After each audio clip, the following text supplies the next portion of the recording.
नमस्कार, आप सबों का एक बार फिर से स्वागत है आपके अपने YouTube चैनल पर और आप देख रहे हैं अमित अंबस। तो फ्रेंड्स, जैसा कि आपको पता ही है, Bihar civil court clerk mains के एग्जाम में इंग्लिश में आपसे लेटर राइटिंग पूछा जाएगा। तो आज का हमारा वीडियो उसी लेटर राइटिंग पर है और आज हम लोग देखेंगे कि लेटर राइटिंग में किस तरीके से मार्क्स को डिस्ट्रीब्यूट किया जाता है। मार्क्स डिस्ट्रीब्यूशन का मतलब हो गया कि कितने मार्क्स आपको फॉर्मेट पे दिए जाते हैं, कितने मार्क्स आपको ग्रामर पे, कितने हैंड राइटिंग पे, कितने उसके स्ट्रक्चर पे। इस तरीके से मार्क्स का डिस्ट्रीब्यूशन हम लोग देखेंगे। उसके बाद हम लोग फॉर्मेट देखेंगे कि लेटर में जिस तरीके से फॉर्मल लेटर आपसे पूछा जाएगा तो उसका फॉर्मेट क्या होगा, उसको प्रॉपर तरीके से हम लोग देखेंगे। उसके बाद हम लोग क्या अवॉइड करना है, जब भी आप लेटर राइटिंग लिख रहे होंगे तो क्या चीज़ों को आपको अवॉइड करना है और क्या आपको करना है वो देखेंगे। और लास्ट जो कि सबसे इंपॉर्टेंट है कि हम लोग एक स्पेसिमेन मतलब एक सैंपल आपको बताएंगे कि किस तरीके से लेटर को स्टार्ट करेंगे और किस तरीके से लेटर को एंड करेंगे। अगर आप खुद से नहीं फिगर आउट कर पा रहे होंगे तो डेफिनेटली आप इस वीडियो में बताए गए सैंपल्स को उठाकर ही आप अपने एग्जाम में लिख सकते हैं और उससे आपको अच्छा स्कोर बिल्कुल हो जाएगा। तो चलिए आज की वीडियो को हम लोग स्टार्ट करते हैं। स्टार्ट करने से पहले जरूर उसको लाइक, सब्सक्राइब और शेयर बिल्कुल करिएगा और इस वीडियो को पूरा देखिएगा अंत तक ताकि आपको ज़्यादा से ज़्यादा इससे बेनिफिट मिल सके। चलिए स्टार्ट करते हैं। तो जैसा कि आप देख ही रहे होंगे कि सबसे पहला जो हमारा पॉइंट है जो आपको दिख रहा होगा यहाँ पर इस स्क्रीन पर, वो है मार्क्स डिस्ट्रीब्यूशन का। तो आइए हम लोग पहले उसी से स्टार्ट करते हैं। अब देखिए, जैसा कि आपको पता ही है कि लेटर राइटिंग में फ्रेंड्स सबसे पहले लेटर दो प्रकार के हम लोग ब्रॉडली समझते हैं, एक फॉर्मल लेटर, एक इनफॉर्मल लेटर। ठीक है, फॉर्मल लेटर का मतलब हो गया कि वो औपचारिक पत्र, जैसे आप स्कूल में जब थे तो प्रिंसिपल को लिखा करते थे, आप लेटर टू एडिटर लिखते थे, आप कोई जॉब के लिए जाते हैं तो उस कंपनी के रिक्रूटर जो होते हैं उनको लिखते हैं। तो इस तरह के लेटर्स जो कि फॉर्मल इन नेचर होते हैं, औपचारिकता होता है वहाँ पर, एक स्ट्रिक्ट एक डिसिप्लिन्ड वे में आप लिखते हैं, दैट इज फॉर्मल लेटर, अगर आप बिल्कुल आसान तरीके से समझें तो। दूसरा है इनफॉर्मल लेटर। इनफॉर्मल लेटर क्या होता है? तो इनफॉर्मल लेटर्स आप अपने फ्रेंड्स को लिखते हैं, अपने ब्रदर्स को लिखते हैं, सिस्टर को लिखते हैं, मदर फादर, इस तरीके से जो आप लिखते हैं अनौपचारिक पत्र, जहां पर आपको बहुत स्ट्रिक्ट होकर बहुत ही प्रोटोकॉल में आप लेटर नहीं लिखते हैं और बिल्कुल अनौपचारिक तरीके से लिखते हैं, दैट इज इनफॉर्मल लेटर। तो एग्जाम में जब भी आपसे पूछा जाएगा तो ज्यादा चांसेस है फॉर्मल लेटर का ही, और आप मान के चलें कि formal letter will only be asked in your exam. ठीक है, अगर आप बिहार सिविल कोर्ट का मेंस का पेपर दे रहे हैं तो डेफिनेटली आपको फॉर्मल लेटर्स ही यहां पर पूछा जाएगा। ठीक है, अब आइए इसके मार्क्स के डिस्ट्रीब्यूशन पर। तो एक आइडियल जो मार्क्स डिस्ट्रीब्यूशन होता है वो 40% 60% में डिवाइडेड रहता है। 40-60 क्या होता है फ्रेंड्स, समझिएगा। सब्जेक्ट मैटर जो है, जो आप अंदर में लिखते हैं सर के बाद, ठीक है, सर जो लिखते हैं ना, जिस तरीके से डियर सर, रिस्पेक्टेड सर जो भी लिखते हैं, उस वहां से लेकर लेटर के एंड तक, मतलब योर सिंसियरली से पहले तक जो लिखते हैं वो सब्जेक्ट मैटर, वो 40% वहां पर आपको स्कोर दिए जाते हैं। तो अगर आपको यहाँ पर 5 मार्क्स के लेटर आपसे पूछे जा रहे हैं एग्जाम में, 5 मार्क्स के अगर आपसे लेटर पूछे जा रहे हैं तो सब्जेक्ट मैटर के लिए you will be awarded 2 marks. 2 marks आपको सब्जेक्ट मैटर पे दिए जाएंगे और बाकी के 3 मार्क्स आपको फॉर्मेट देखा जाएगा, आप किस तरीके से एंड कर रहे हैं वो देखा जाएगा, आपके हैंडराइटिंग पर निर्भर करेगा और आपके ग्रामर पे वो निर्भर करेगा कि किस तरीके से आप चीजों को लिख रहे हैं। ठीक है, तो ये हो गया हमारा मार्क्स डिस्ट्रीब्यूशन। इस पर ज्यादा हम लोग को टाइम नहीं लगाना है, बस इतना समझिए 5 मार्क्स का है, 2 और बाकी के सब मिलाकर 3 आपसे नंबर दिए जाएंगे। चलिए, जैसे ही आप आगे बढ़ते हैं तो अब हम लोग लेटर के फॉर्मेट को समझने की कोशिश करते हैं। ठीक है, लेटर को फॉर्मेट को हम लोग देख लेंगे, फिर हम लोग क्या अवॉइड करना है और किस तरीके से लिखना है उसमें चलेंगे, और लास्ट में बिल्कुल सैंपल आपको दिखाएंगे कि किस तरीके से आप लेटर को स्टार्ट करें और कैसे आप एंड करें। ठीक है, चलिए देखिए, जब भी आप लेटर स्टार्ट कर रहे हैं फॉर्मल लेटर, तो याद रखिएगा कि सेंडर्स का एड्रेस लिखना है। सेंडर्स का मतलब कौन हो गया? जैसे आप लेटर लिख रहे हैं तो आप हो जाइएगा सेंडर्स, यानी भेजने वाले का पता।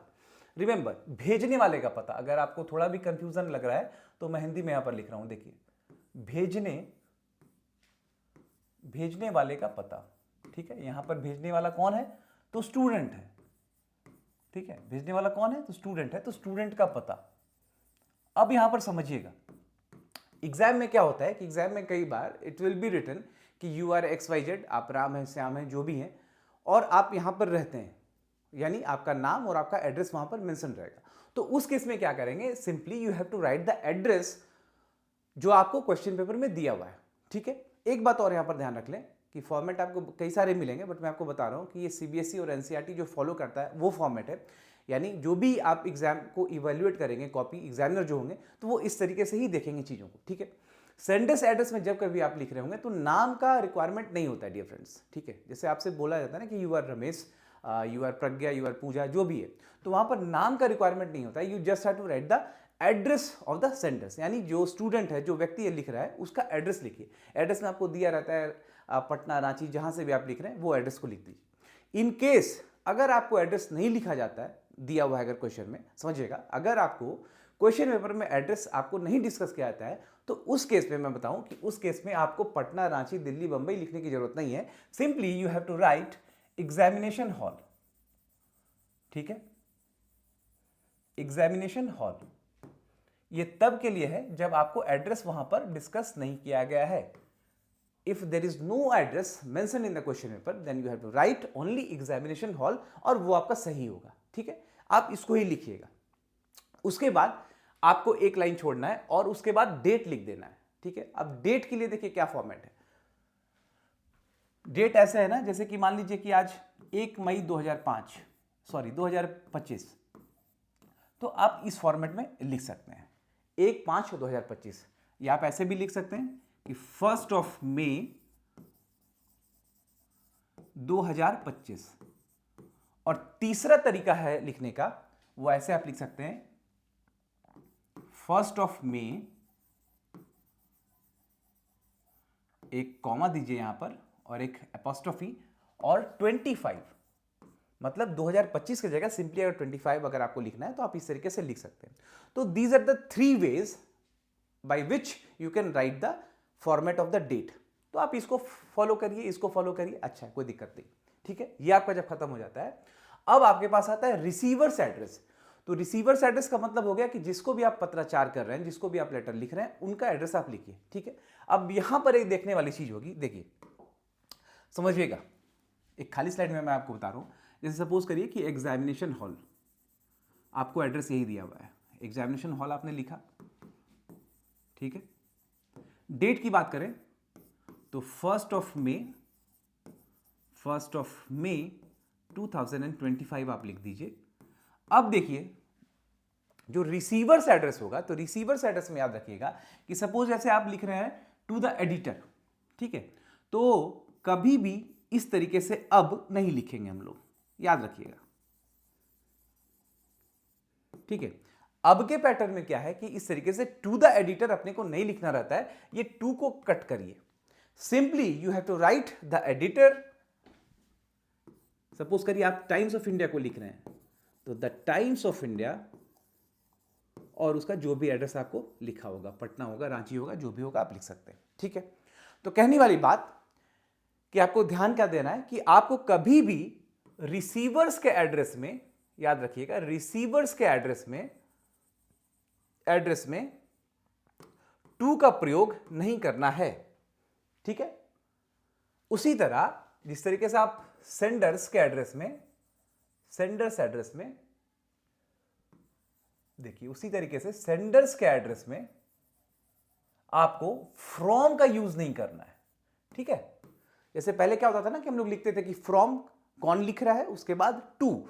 तो अब के नए पैटर्न में जिस तरीके से आपके कॉपीज इवैल्यूएट किए जाएंगे, तो अब आपको टू नहीं लिखना है, simply you have to write the editor, the Times of India, Patna, Ranchi, जो भी आपको दिया हुआ है। ठीक है, आई होप आप समझ गए होंगे। उसके बाद आपको सब्जेक्ट लिखना है। सब्जेक्ट जो भी हो, सब्जेक्ट कोशिश करें कि सब्जेक्ट जितना छोटा हो बढ़िया रहेगा। ठीक है, और सब्जेक्ट आप कहां से निकाल सकते हैं, तो जो क्वेश्चन आपको दे रखा है आप उसी से सब्जेक्ट को लिख सकते हैं। उसके बाद आपको सैल्यूटेशन लिखना है। सैल्यूटेशन का मतलब सर, मैडम, जो भी आप लिखना है उस तरीके से सर, मैडम करेंगे। ठीक है, अब एक बात और यहां पर समझिएगा कि जब कभी भी आप सर और मैडम लिख रहे होंगे, सर और मैडम जब भी आप लिख रहे हैं, never use this comma. Comma का यूज आप नहीं करेंगे, सर के बाद कॉमा का यूज आप नहीं करेंगे। ठीक है, चलिए, अब यहां हो गया सर मैडम वाली बात खत्म। अब write the letter from extreme left. ठीक है, सारे सब्जेक्ट मैटर, और try to write the content in 3, 4, 5 paragraphs as per the word limits और marks awarded in the exam. अब देखिए, जैसे ही सैल्यूटेशन आपने खत्म किया सर और मैडम लिख के, तो जब आप लेटर के कंटेंट को लिख रहे होंगे, लेटर के मेन पार्ट को लिख रहे होंगे, तो वो आप लेफ्ट इंडेंट से ही शुरू करेंगे और कुछ पैरा चेंज वगैरह टाइप से नहीं करेंगे। पैरा चेंज करने का मतलब क्या हुआ, इसको भी आप देख लीजिए एक बार। पैरा चेंज करने का मतलब क्या हुआ, देखिए, जैसे आपने लिखा सर, ठीक है, सर लिखा, तो अब आपको अगर स्टार्ट करना होगा, जैसे लिखते हैं कि through the column of your esteemed newspaper, तो ये कभी भी थ्रू आप यहां से स्टार्ट नहीं करेंगे। देखिए, ये जो सर आर खत्म हो रहा है और यहां से हम लोग टी स्टार्ट कर रहे हैं, तो ऐसे कभी स्टार्ट नहीं करेंगे हम लोग। इसको बिल्कुल एक्सट्रीम लेफ्ट, इसको और स्ट्रेच करेंगे लेफ्ट, और ये जो एस आप देख रहे हैं बिल्कुल इसके नीचे, through the column of your esteemed newspaper, इस तरीके से हम लोग स्टार्ट करेंगे। So what you see here कि जैसे हम लोगों ने सर लिखा उसके ठीक नीचे हम लोग थ्रू कर रहे हैं, और इसका मतलब यह है कि हम लोग टोटली लेफ्ट इंडेंट होकर अपने लेटर को लिख रहे हैं, यानी जो भी हम लोग लिख रहे हैं, स्टार्ट कर रहे हैं, एंड करेंगे, सारे लेफ्ट लाइन में ही रहेगा वो। ठीक है, तो ये बात आप समझ रहे होंगे। ये खत्म हो गया। उसके बाद आपके पास जो कॉम्प्लीमेंट्री जो क्लोजिंग होता है उसमें आप थैंक यू कर सकते हैं या फिर विथ बेस्ट रिगार्ड्स कर सकते हैं, डिपेंड करता है कि चिट्ठी किस प्रकार का है, लेटर आप किस प्रकार का लिख रहे हैं। थैंकिंग यू को आप थैंक यू लिखेंगे तो वो ज़्यादा बेहतर होगा। ठीक है, उसके बाद योर सिंसियरली फेथफुली जैसा भी है लिखना है। योर सिंसियरली में अगेन एपोस्ट्रोफी का रिक्वायरमेंट नहीं होता है, जैसे कि आप लिख रहे हैं योर्स, तो योर सिंसियरली में इस तरीके से अगर आप लिखते हैं then your marks will be deducted. The right way to write this is simply yours, इसको कैपिटल वाई को करेंगे और yours, no apostrophes will be used here. ठीक है, योर सिंसियरली फेथफुली जो भी। अब सेंडर्स का नेम आपको कैसे लिखना है, जो सेंडर्स का नाम है उसका नाम लिखें, आप साइन कर सकते हैं उसमें, और अगर किसी प्रकार का डेजिग्नेशन वगैरह है, यानी किसी पद को आप होल्ड कर रहे हैं, आप लिखना चाहते हैं, तो यू कैन राइट ओवर है। ठीक है, तो कहने का मतलब कि आप देखिए जो लेटर फॉर्मेट हम लोगों ने देखा, फॉर्मेट किस तरीके से होगा, तो सेंडर्स का एड्रेस, एग्जामिनेशन हॉल, अगर नहीं दिया हुआ है, अगर दिया हुआ है तो जो भाई क्वेश्चन पेपर में दिया है उसको हम लोग सिंपली लिख देंगे, एक लाइन छोड़ेंगे, फिर डेट को लिखेंगे। डेट के 3 पैटर्न, 3 फॉर्मेट, पहला ये, दूसरा ये और तीसरा ये, जो भी पसंद आए यू कैन राइट, आप चूज करिए, लिख सकते हैं। उसके बाद रिसीवर्स एड्रेस, लेटर आप जिसको लिख रहे हैं, प्रधानमंत्री को लिख रहे हैं, राष्ट्रपति को लिख रहे हैं, एडिटर को लिख रहे हैं, प्रिंसिपल को लिख रहे हैं, रिक्रूटर को लिख रहे हैं, जिसको लिख रहे हैं, वहां पर क्या करना है, टू नहीं लिखना है, simply the editor, the principal, the prime minister, the president of India, इस तरीके से। अब salutation, sir madam, start the letter from the extreme left, thank you with regard your sincerely faithfully senders name, और सब कुछ left indent आपको दिख रहा है, nothing is written in the right part. ठीक है, यहां पर अगेन पैराग्राफ, जैसे यहां पर हम लोगों ने सर लिखा, तो फिर जो स्टार्ट करेंगे वो लेफ्ट से ही स्टार्ट करेंगे और एक्सट्रीम लेफ्ट से स्टार्ट करेंगे। ठीक है, तो आई होप ये फॉर्मेट आपको समझ में आ गया होगा। ठीक है, चलिए, अगर आपको इसमें कुछ प्रॉब्लम और अगर हो रहा होगा तो आप डेफिनेटली कमेंट सेक्शन में आप रिप्लाई करेंगे, कुछ कमेंट करेंगे तो फिर उसको देखा जाएगा। अब आइए कुछ स्पेसिमेन, कुछ सैंपल्स मैं आपको बता रहा हूं कि जो आपको अगर नहीं समझ में आ रहा तो सिंपली आप इसको देख लें और एग्जाम में हूबहू लिख दीजिए, कहीं भी कोई दिक्कत नहीं होगा। देखिए क्या स्पेसिमेन है, क्या सैंपल है, बताता हूं। आपको क्वेश्चन दिया गया है कि write a letter to the president, governor, chief minister etcetera to intervene and stop the ongoing crisis caused by the exam conducting agencies. देखिए ये लेटर इसलिए चूज किया गया है क्योंकि अभी आपको पता ही होगा कि किस तरीके से सारे एग्जाम्स में लगभग आप किसी भी स्टेट को देखें तो इरेगुलरिटीज बहुत सारे निकल कर बाहर आ रहे हैं। ठीक है, आपको ट्रांसपेरेंट कुछ नहीं दिख रहा है, काफ़ी कई सारी दिक्कत हो रही है, एग्जाम होने के बावजूद रिजल्ट पब्लिश नहीं हो पा रहा है, अगर एग्जाम पेपर हो भी गया तो बहुत सारी चीटिंग्स की बात आ रही है कि भाई चीटिंग हुआ है, ये वो दिस दैट, बहुत सारी बात। तो वैसे केस में हो सकता है कि इस तरह का लेटर आपको आ जाए कि भाई आप एक चिट्ठी लिखिए राष्ट्रपति को, राज्य के गवर्नर को, मुख्यमंत्री को, कि वो इंटरवीन करें। ठीक है, एग्जाम कंडक्टिंग एजेंसीज को, जिस तरीके से क्राइसिस हो रहा है स्टूडेंट के खिलाफ, स्टूडेंट का जो एडवर्स इफेक्ट पड़ रहा है स्टूडेंट पर, तो उसके लिए आप एक चिट्ठी राष्ट्रपति, गवर्नर, चीफ मिनिस्टर को लिखें। तो इस प्रकार के लेटर्स आपको जब भी लिखने होंगे तो सिंपली आप जो स्टार्टिंग है आप इस तरीके से इसको डाल सकते हैं। क्या है, हम लोग पढ़ते हैं हाउ टू एड्रेस। देखिए इसको हम लोग स्टार्ट करेंगे in such a way that with high esteem and humble submission. ठीक है, आई, और यहां पर आप अपना नाम डाल दीजिएगा। देखिए यहां पर नेम इसलिए देना जरूरी हो जाएगा क्योंकि चिट्ठी आप प्रेसिडेंट, गवर्नर, चीफ मिनिस्टर को लिख रहे हैं, तो यहां पर आप अपना नाम, यानी आपको बताना होगा कि आप कौन और कहां से लिख रहे हैं चिट्ठी। तो इस वजह से with high esteem and humble submission, I, अपना नाम, रेसिडेंट ऑफ, सपोज करिए आप पटना से लिख रहे हैं। ठीक है, तो आप यहां पर लिख दीजिए पटना। आप अगर रांची से लिख रहे हैं तो राइट इट रांची, आप कहीं और से लिख रहे हैं तो आप और कुछ लिख दीजिए। ठीक है, would like to inform you about an unprecedented situation that has been brought forth regarding the above mentioned all India exam, यानी जो भी एग्जाम के बारे में आपको लग रहा है। ठीक है, तो ये स्टार्टिंग लाइन आप इस तरीके से लिख सकते हैं। उसके बाद देखिए कुछ भी नहीं करना है, आप इसको देख लीजिए, अगर आप इससे बेहतर लिख सकते हैं तो you can right of your own, अगर आपको नहीं समझ में आ रहा है तो आप इसको बिल्कुल कॉपी कर सकते हैं।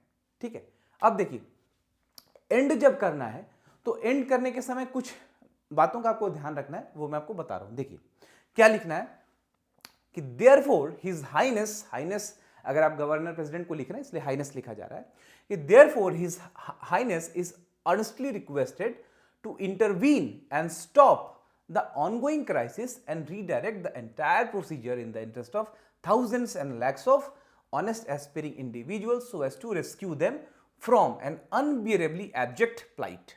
I humbly beg your pardon from harshness of my words if any. इसका मतलब ये बोल रहा है कि भाई योर हाइनेस, इनको रिक्वेस्ट किया जा रहा है कि आप इंटरवीन करिए जो ऑनगोइंग क्राइसिस हो रहा है और रिडायरेक्ट करिए एंटायर प्रोसीजर को इन द इंटरेस्ट ऑफ, किसके इंटरेस्ट में, तो बच्चों के इंटरेस्ट में, लाखों हजारों बच्चों के इंटरेस्ट में, सो एज उनको बचाइए, अनबियरेबली एब्जेक्ट प्लाइट, एब्जेक्ट प्लाइट का मतलब हो गया कि बुरा सिचुएशन से उनको बचाइए, ठीक है। और उसके बाद लास्ट में आप देखिए किस तरीके से यहां पर एक एपोलॉजी टाइप से या लिखा गया है कि I humbly beg your pardon. अगर चिट्ठी लिखने के दौरान, लेटर के दौरान, जो भी 3-4 पैराग्राफ में आपने लेटर को लिखा है, वहां पर किसी भी लाइन में अगर लगता है कि मेरे वर्ड्स हार्श हो रहे हैं तो उसके लिए मुझे माफ किया जाए, तो ये बात भी लिख देंगे। तो ऐसा अगर आप लिखते हैं तो एक अच्छा इमेज वहां पर क्रिएट होता है, बनता है, ठीक है।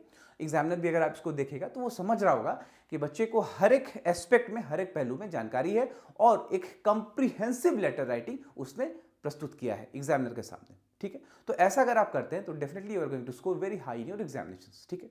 और जब भी मेंस का पेपर वगैरह होता है, आपको जहां पर लेटर राइटिंग पूछे जाते हैं, तो ये छोटे छोटे चीज़ों को भी आपको ध्यान देना है, ठीक है। फॉर्मेट तो आपको बिल्कुल सही है, फॉर्मेट सब लोग सही करेंगे, लेकिन छोटा सा चीज़ यहाँ पर, जैसे आपने ये लास्ट लाइन में आपने देखा कि I humbly beg your pardon from harshness of my words if any, अगर ये सेंटेंस एग्जामिनर को देखता है तो मैं बताता हूँ कि सारे के कॉपी में ये नहीं दिखेगा, तो डेफिनेटली वो फिर आपको एक अलग स्थान पर प्लेस करेगा and you will get some more marks. चलिए आगे आइए। अब देखिए, वो तो हम लोगों ने प्रेसिडेंट, राष्ट्रपति और प्रधानमंत्री और गवर्नर इस तरह के चिट्ठी को समझा। अब अगर जैसे कि लिखते हैं एडिटर को regarding rising pollution level any other complaint in your city, तो इस तरीके में कैसे करेंगे। अगेन मैं वही बता रहा हूं, अगर आपको पता है how to start and how to end, definitely आप उस तरीके से लिखें। और अगर आपको थोड़ा भी डाउट है तो आप सिंपली इसको कट कॉपी पेस्ट करके अपने एग्जामिनेशन में लिख सकते हैं। देखिए लिखा है कि I am writing to express my deep concern over the escalating pollution levels, ठीक है। अगर ये प्रॉब्लम क्वेश्चन में दिया गया और other problem in our city, अगर कोई सी और प्रॉब्लम की बात कर रहा है तो आप उसको फिर मेंशन करिए, सिटी और कॉमा देके सिटी का नाम यहां पर लिखना है कि भाई अब किस सिटी में प्रॉब्लम आपको हो रहा है, जो आपको बताना चाह रहे हैं, पटना है, रांची है, कहां पर, ठीक है। तो सिटी का नाम यहां पर जरूरी हो जाता है, क्योंकि आप बताना चाहेंगे ना कि भाई ये प्रॉब्लम आखिर कहां पर हो रहा है, तो यहां पर सिटी का नाम देना जरूरी है। आपका पर्सनल नाम देना यहां पर रिक्वायरमेंट नहीं है, लेकिन सिटी का नाम बताना जरूरी है। देखिए recent reports have indicated a significant increase in air and water pollution adversely affecting the health of the resident। कहने का मतलब कि जैसे ही आप स्टार्ट कर रहे हैं तो ये तो आप लाइन देख रही है, यहां पर दिख ही रहा है कि I am writing to express my deep concern, मैं अपनी चिंता को व्यक्त करने के लिए चिट्ठी लिख रहा हूं।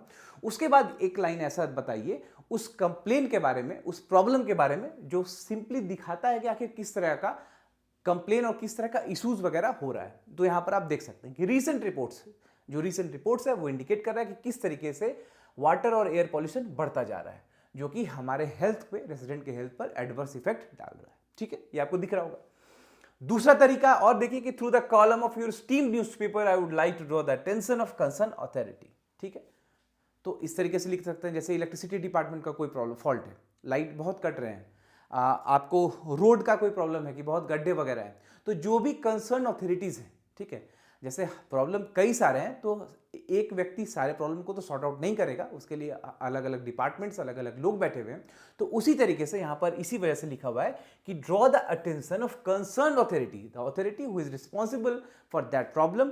तो जो अथॉरिटी बैठे हुए हैं उस पर्टिकुलर प्रॉब्लम के लिए, तो उनको अटेंशन ड्रॉ करने के लिए ये कह रहा है, ठीक है। अब आइए हाउ टू एंड, तो हाउ टू एंड के बारे में तो देखिए यहां पर क्या लिखता है कि I urge the concern authorities to implement stricter pollution control measures, promote public awareness campaign and enhance urban planning to mitigate this pressing issue, ठीक है, इकट्ठा करना।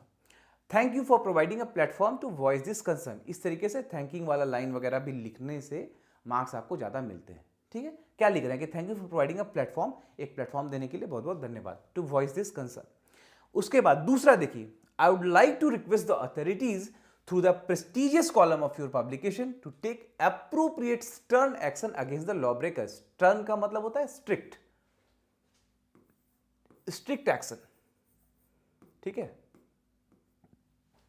It would be good if you address this concern in one of your column in order to improve, ये problem का नाम कि भाई किस प्रॉब्लम को इंप्रूवमेंट की बात की जा रही है, ठीक है। तो आई होप चीज़ों को आप समझ रहे होंगे, बहुत कॉम्प्लेक्स इशू नहीं है जो आप नहीं समझेंगे, लेकिन फिर भी किस तरीके से करना है मैं आपको यहाँ पर बताता चल रहा हूँ। चलिए, अब हमारा जो लास्ट स्लाइड है इसको समझिएगा कि जब भी आप लेटर राइटिंग कर रहे हैं तो क्या आपको करना है, क्या आपको अवॉइड करना है, ठीक है। देखिए, हम लोग सब लोग लेटर लिखने वाले हैं, एग्जाम जब होगा तो सब लोग लिखेंगे चिट्ठी, जो भी क्वेश्चन आपको आता है, बट कुछ लोग उसमें थोड़ा सा आगे बढ़ जाएंगे, कुछ आगे निकल जाएंगे, मार्क्स ज़्यादा मिल जाएगा उनको।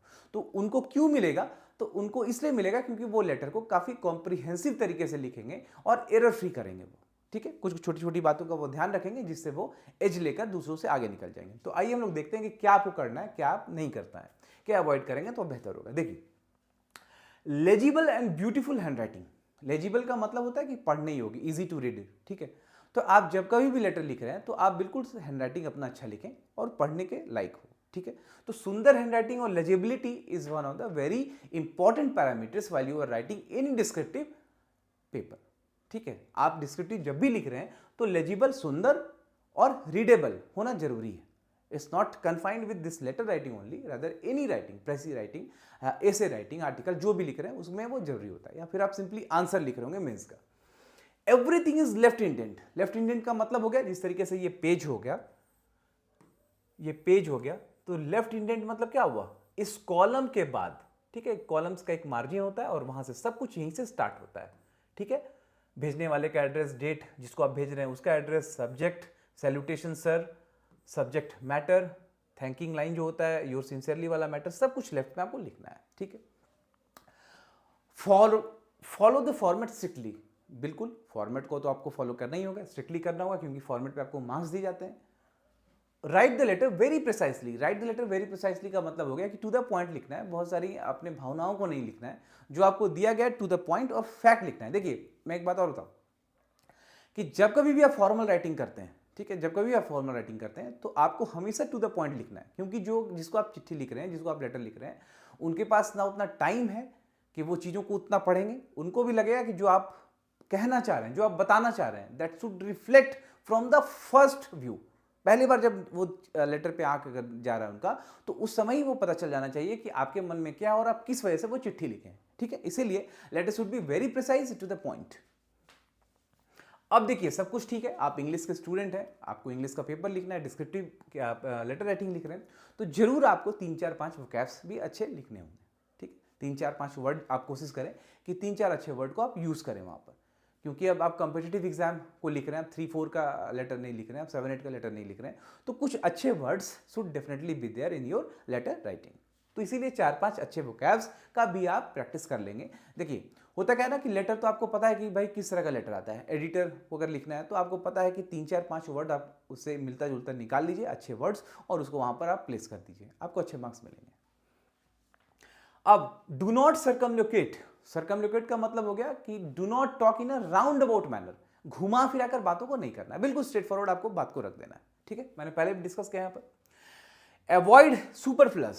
सुपरफ्लस को हमेशा अवॉइड करिएगा। देखिए, ये क्या होता है ना कि छोटी सी चीजें हैं, बट यहाँ पर एग्जामिनर को वो पॉइंट कर जाता है। इस तरीके से सुपरफ्लस का क्या मतलब है, जैसे कजन के साथ आप ब्रदर नहीं लगाते हैं, तो लगा सकते हैं, तो उसी तरह का जैसे होता है ना कि कुड यू प्लीज, तो कुड के साथ प्लीज नहीं लगा सकते, ये ऑलरेडी रिक्वेस्ट कर रहा है, ठीक है।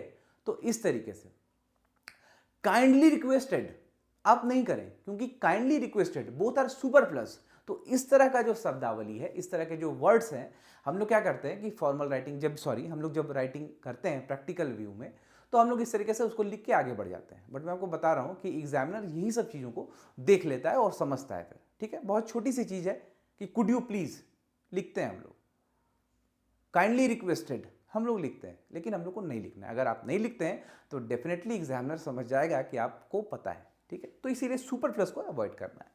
Again, do not use apostrophe and comma.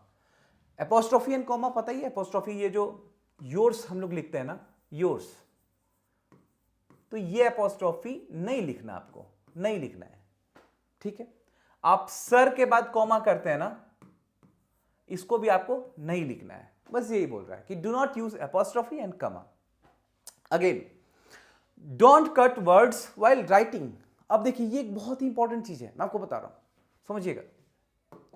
आप जैसे कि लेटर लिख रहे हैं, ठीक है, आपने लेटर लिखा, आप इस तरीके से लेटर लिख रहे हैं, ठीक है। अब मान लीजिए यहां पर आपके पास एक वर्ड आया कॉन्साइज, CONCISE, ठीक है, कॉन्साइज आपके पास आया। अब क्या होता है, इनएडवर्टेंटली, गलती से आपसे क्या होता है, जानते हुए भी, कि आप कॉन्साइज को CONCESE कर देते हैं, ठीक है, गलती से आपसे हुआ है। तो मेरा ये पर्सनल सजेशन आपसे है, आप इसको मान भी सकते हैं, अदरवाइज आपको जो अच्छा लगे आप करें। मेरा पर्सनल सजेशन ये है कि अगर लेटर राइटिंग में एक दो वर्ड्स आपके इस तरीके से होते हैं, ठीक है, एक दो वर्ड्स अगर आपके इस तरीके से होते हैं, छोटा मोटे स्पेलिंग प्लस माइनस हो जाता है, तो do not cut the word like this. इस तरीके से आप उसको कटिंग मत करिए, ठीक है। दो तीन वर्ड अगर आपसे हो गया तो एक आध में आप इस तरीके से ब्रैकेट देके ऐसे कट कर सकते हैं, लेकिन अगर एक दो वर्ड आपसे हो रहा है तो आप इस तरीके से उसको कट नहीं करें। तो भाई अगर आप कट नहीं करेंगे तो क्या करेंगे फिर, ये आपको क्वेश्चन है। आप कट नहीं करेंगे तो सिंपली आप इसको ऐसे ही छोड़ दीजिए, गलत ही छोड़ दीजिए, CONCESE आप ऐसे ही छोड़ दीजिए इसको। इससे क्या होगा कि आपका एक जो फ्लो है हैंडराइटिंग, जो आपको अच्छा दिख रहा होगा, कैलीग्राफी जिसको बोलते हैं, आर्ट ऑफ गुड हैंडराइटिंग, वहां पर परेशानी नहीं आएगा, आपका लेटर खराब नहीं दिखेगा। तो इसीलिए ये मेरा पर्सनल ओपिनियन है कि अगर एक दो वर्ड्स आपसे गलत हो जाते हैं, स्पेलिंग मिस्टेक्स हो जाता है, तो आप उसको छोड़ दीजिए, आप उसको मत सुधारिए, ठीक है। क्योंकि आप जैसे ही उसको कट करने लगते हैं तो आपका फिर लेटर राइटिंग जो है आपको कटिंग वटिंग दिखना शुरू हो जाता है और वो फिर अच्छा नहीं लगता है, आंखों में वो चुभन होती है। चलिए अब आगे आइए। Do not use harsh words. Harsh words का मतलब हो गया कि जब आप लेटर लिख रहे हैं तो कई बार होता क्या है कि बहुत सारा रोष, आप चूंकि कंप्लेन कर रहे हैं तो आपके मन में तो रोष होगा ही, नो डाउट।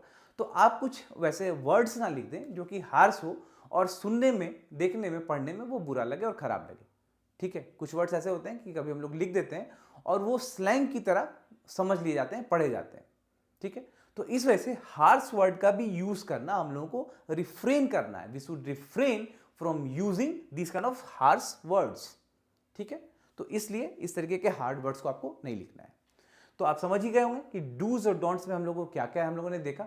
तो यही फ्रेंड्स हमारा आज का लेटर राइटिंग का ये वीडियो था, जहां पर आपने क्या देखा कि मार्क्स के डिस्ट्रीब्यूशन को हम लोगों ने समझा, किस तरीके से मार्क्स डिस्ट्रीब्यूटेड है, फॉर्मेट देखा, डूज एंड नॉट्स देखा, सैंपल लेटर्स किस तरीके से स्टार्ट, किस तरीके से एंड हम लोगों को करना है, ठीक है। तो Bihar civil code clerk mains का ये फ्रेंड्स तीसरा वीडियो, दो वीडियो हमारे ऑलरेडी हो चुके हैं जहां पर प्रेसी राइटिंग और एसे के बारे में हम लोगों ने पूरा डिस्कस किया है, ठीक है। एसे का ऑलरेडी प्लेलिस्ट है मेरे पास, 12-13 ऐसे कराए गए हैं बिल्कुल PDF के फॉर्म में और पूरा वीडियो के फॉर्म में, तो आप उसको अच्छे से देख सकते हैं। और ये आज हमारा लेटर राइटिंग का वीडियो था। आई होप कि ये वीडियो आपके पर्पस को सॉल्व करेगा, Bihar civil code clerk mains के एग्जाम के पर्पस को सॉल्व करेगा और आप इस वीडियो को देखने के बाद काफ़ी इंप्रूव कर सकते हैं और एक बेहतर लेटर को फ्रेम कर सकते हैं, लिख सकते हैं। तो आई होप ये वीडियो आपको अच्छा लगा हो। आप जरूर इसको लाइक, शेयर और सब्सक्राइब करिएगा। बाकी हमारे चैनल के प्लेलिस्ट में जाकर आप देख सकते हैं बिहार सिविल कोड क्लर्क पे जो बने गए वीडियोज़ हैं, और हमारे यहाँ हमारे यहाँ एसेस का जो प्लेलिस्ट है वहाँ पर 12-13 ऐसे आप उसको भी बिल्कुल चेक कर सकते हैं।